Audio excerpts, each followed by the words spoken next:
సాయంత్రం వేళ గేదెలు వచ్చే టైం అవుతుంది. అంటే ఎగ్జాక్ట్‌గా 5-6 మధ్య సమయం అవుతుంది. అవి వచ్చే ముందు అక్కడ పరిసరాలు ఏవైతే ఉన్నాయో అవన్నీ కూడా శుభ్రం చేయటం జరుగుతుంది. అయితే ఇక్కడ 2 దూడలు ఉన్నాయి. ఈ 2 దూడలని వదిలేసి ఈ నీళ్ళు తాగడం కోసం వదిలేయడం జరిగింది.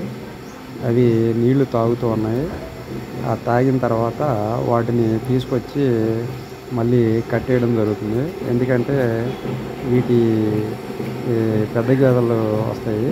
వచ్చినప్పుడు మళ్ళీ పాలు తీసే టయానికి వీటిని వదలటం జరుగుతుంది. చూడండి, ఇది గెంతులేస్తూ ఉంది.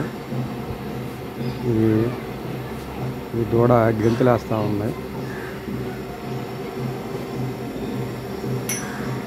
ఇక మళ్ళీ ఇక్కడ ఒకటి ఉంది. దీన్ని కూడా తీసుకొచ్చి కట్టేయాల్సిందే.